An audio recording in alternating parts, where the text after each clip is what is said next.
Darth Plagueis, who would one day place a Dark Lord in the Galactic Senate and in many ways would be one of the most influential Sith in galactic history, was born to be a Dark Lord, even from the first day in this galaxy. The Sith who one day Plagueis would become apprenticed to, Darth Tenebris, was scouring the galaxy in search of someone with enough of a connection to the Force to be deemed worthy of the Sith. This Sith would be Plagueis' own master, Darth Tenebris. The plan of Tenebris was that he desired to eventually possess the body of the individual he trained and wait for the arrival of the prophesied Chosen One in the galaxy, at which point Tenebris would possess them as well. Eventually, Tenebris would find what he was looking for, but it would not be an apprentice. It was at one high-class starport that Tenebris would encounter a male Mun who held a significant connection to the Force, but still not one suitable to become the apprentice of Darth Tenebris. Because of this, the Sith Lord kept on looking. After searching longer, Tenebris found a female Mun who pledged herself as a servant to the Sith, as she too held somewhat of a connection to the dark side of the Force, but was unfortunately not strong enough to be trained as a true Sith apprentice. However, Darth Tenebris saw an opportunity. Mixing the Force with science, Tenebris discovered that if both the Muns conceived a child, they would be exponentially powerful in the Force, and have a child that was perhaps even more naturally gifted than Tenebris himself. Eventually, a child would be born, known as Higo Damask, or better known as later as Darth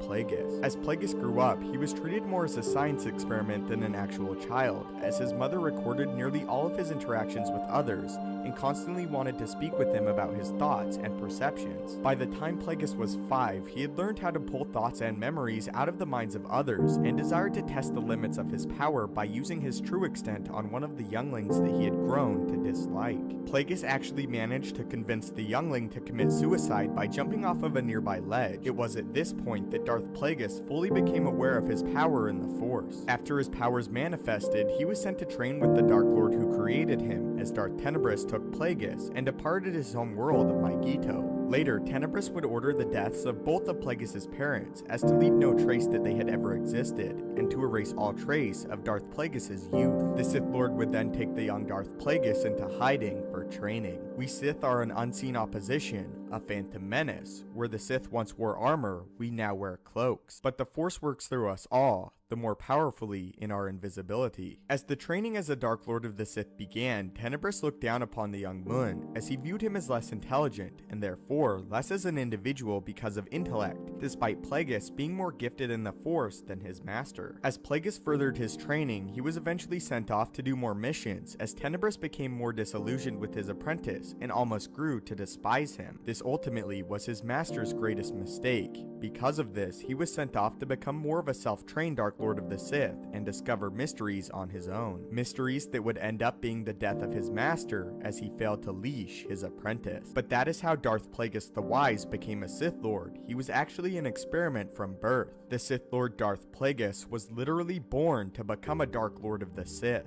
But what are your thoughts on this, and Darth Plagueis' disturbing origin through the dark side of the Force, through the hand of his master, Darth Tenebris? As always, my friends, thank you guys so much for watching. May the Force be with you, and have a great day.